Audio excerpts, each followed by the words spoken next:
Hey y'all, it's me Nessa and I am back, and right now I'm in my car and I am eating me some Chick-fil-A.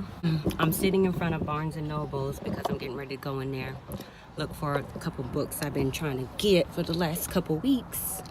And I want to make a quick video about why I have been single for the past 6 years. Yes, I have been legit single since 2012, I think it is. That was like my last serious relationship. And I have mixed feelings about being single because honestly, the point that I'm at now, I do enjoy the peace of mind that I have from being single, but I always had this idea in my mind that I wanted to have the perfect type of home life, which included like husband and kids and whatnot. But the way my life was set up, it didn't really happen like that. So just like a quick rundown of my dating history, I actually got married at 19 to the first love of my life. Well, I'm gonna take that back. He wasn't the love of my life. He was like my first real boyfriend in high school. And yeah, I don't know why the heck I had the bright idea to, marry the first guy that I was like in a real relationship with. But, when you're young and dumb, you do crazy stuff like that. So you live and you learn. But yeah, so got married at 19. We had our child, Michael, when I was 19, almost 20. And me and him, we stayed together for about a year. We stayed together a good year because I remember we got married February 14, 2007, and then we separated October of 2008. So 2007 was a really traumatic year for me.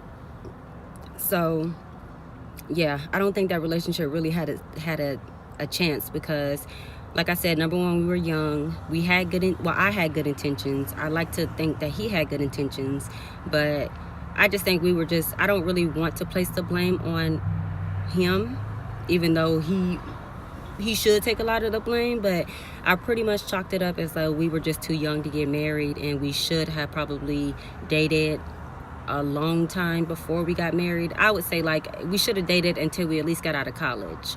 That's a good time to really get to know somebody because it takes a while to really get to know somebody's true self, because everybody can come out and pretend to be who you want them to be. So yeah, but why are there so many singles now, and why is the idea of marriage becoming something of the past? People don't really value marriage the way that they used to, like in the like 1950s and 60s and even 70s. And I really feel like it has a lot to do with what the media puts out to society and what people value. I value love, trust, commitment. What else? Love, trust, commitment, helping each other grow. And I have like traditional values. So I also did a little research, and there's this YouTube channel that I love to watch. I think it's called Sight to Go. And they had a video basically on why a lot of people were single. So for me, I had like 3 real serious relationships. Yeah, I had 3 serious relationships, and I'm the type of person, I love, and I fall in love pretty quickly when I first meet somebody that I feel like I'm compatible with. And that's not a good thing at all, because it really takes time to get to know somebody, and you think you could be falling in love with someone and it's really just their false self.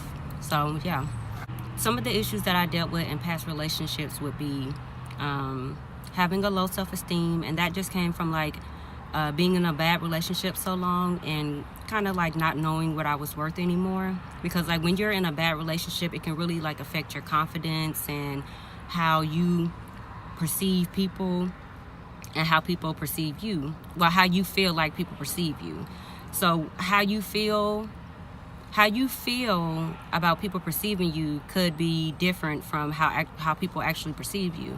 So I dealt with low self-esteem from a bad relationship, not knowing who I was, not knowing what I wanted, and that equated to me not really having strong standards to fall back on. Okay, some of the issues that I had in my past dating experiences was me not really having the confidence that I needed to really get the type of treatment that I know I deserved. And what happens is, like, I'm very shy and reserved when I first get to know somebody. So they get this type of perception about me that I'm probably lackluster and don't really have a upbeat type of personality, when truly, if you really know me, then you know, like, I'm very goofy and silly, and I love to laugh, and I love to make people laugh. And I don't know, I just love positive energy and good vibes and stuff like that. So when I first meet a guy, I'm very, very reserved. I like to ask more questions than I like to divulge about myself. What else? I feel like me not really knowing what I wanted and who I was a big hindrance in me dating.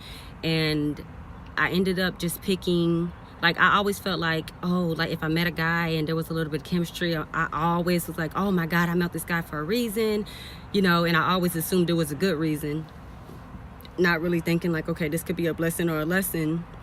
So I'm a creature of habit, and I do love like stability. So even if the stability is rocky, I will try to, like, just stick it out and make it work, because it's like I'd rather deal with something that's known and versus something that's unknown, if that makes sense. So like y'all let me know, like, people who are shy, like, do you guys seem like for you guys that are shy, does it seem like you stay in bad relationships longer than not, because you feel like you just want to try to fix the issues versus, like, starting over and going through all the stress of meeting somebody new and, you know, all that annoying stuff that dating comes along with? So some of the challenges that I feel like hurts people who value marriage and commitment and relationships would be social media, because a lot of people use that to compare one another, and if you're not where other people are, you kind of feel like you failed, and it discourages you from, like, really getting out there and dating for your own reasons versus trying to compete with other people. You feel like something's wrong with you, so it affects your confidence and just, like, your whole overall worth as a person. Like, why is all these other people seemingly happy and getting married and having kids, and you, on the other hand, you know, you're doing what you need to do for yourself, you know, you're trying your best, you know that you're trying to grow and develop yourself to a well-rounded person, but it just feels like every person that you meet just sucks, you know? And what I've come to realize is that there are so many people in the world. I think there's like 2 billion people in the world, so you're not going to be compatible with everybody you meet. I feel like personality types has a lot to do with it. So now that I'm more versed in different personalities and what's compatible with mine and what's not, I can look for red flags a lot easier versus before, when I was just, like, dating blindly and just taking on whatever comes my way, not really having a foundation with anything. So I would say, like, the number one thing with me being single was because I didn't know what I wanted. Well, I knew what I wanted, I just didn't really know how to go about getting it. So yeah, like, I feel a lot more confident, and the thing that kind of holds me back now from just, like, really going hard with dating is because I have a lot of personal goals that I want to achieve, and I really want to build myself up to a solid place where nothing can, like, hinder all the work that I've been doing on myself. And yeah, like, I'm really positive about the outcome of me hopefully being in a successful, committed relationship. Or if I'm just single and just dating and having a good time with that, as long as I'm content and happy, like, there's nothing wrong with that. And actually, there's some studies that have shown that single people tend to socialize more. They're not lonely because of the fact, like, just because you don't have a man or a woman doesn't mean that you're necessarily lonely, because you still have other relationships that can help nurture that place of wanting companionship, which is like sibling relationships, friendships, and even like acquaintances. Those can help foster that sense of like not being lonely. So what else? Good self-relationship equals high confidence, and we all know high confidence is very attractive.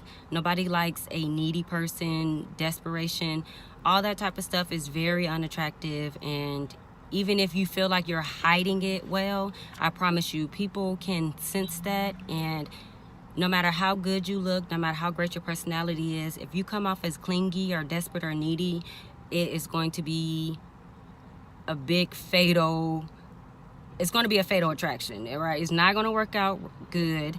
You're going to be doing everything you can to try to prove your worth to somebody, and they're going to see that, and it's going to bring down your worth, and you'll be basically left with the feeling like, okay, I'm not good enough, I failed at this, and it might discourage you from going out and doing more. So yeah. And another thing that I kind of realized too was rejection is okay. Just because somebody rejects you does not mean you're not good enough for someone else. Just because someone doesn't see your worth doesn't mean a million other people won't or can't. You need to go where you're appreciated and not disrespected. That's the number one rule in dating. And you should never try to prove your worth or prove, your worth to anybody, because if you start trying to do that, you're going to continue to do that throughout the whole relationship. And that's just a recipe for disaster, okay? Yeah, so that's pretty much a quick video about why I'm still single. I am hopeful that I will meet my Mr. Charming, but I'm not in a rush, okay? It's not like a time limit. It was cute because I saw this movie on Netflix, and I forgot what it was called, but it was a movie about people who had to find their mates within 42 days. And if they didn't find a mate in 42 days, then they would be casted out to the wilderness. Which is pretty interesting because I feel like society does that now. Like, if you're a woman and you're single for a long time, like over a year, people start assuming that there's something wrong with you. When really, you probably just have really high standards. There's nothing wrong with having high standards, by the way, just as long as they're not impossible standards. But, yeah, people assume that something's wrong with you, you're crazy, or you push people away. And no, like, I'm the type of person, I like solitude anyway. And now that I've been single for so long, it kind of makes me a little anxious about how I will feel having an answer to somebody, having to share my space with somebody. But like I said, I feel like the right person is going to be a good balance for me. So I'm hopeful, and yeah, that's it, guys. So this is just a quick video about why I'm still single. No, it's nothing wrong with me. I might be a little crazy bitch every now and again, but hey, who isn't crazy? I feel like if you're not crazy, then something must be wrong with you, okay? Everybody got screws loose. Everybody has dysfunctional upbringings.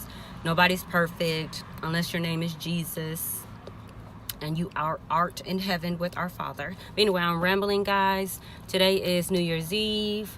I'm out and about. I cleaned up the whole house, and I'm excited because it's a new year. Yay! Okay, so I'm getting ready to go into Barnes & Nobles. I will see you guys later.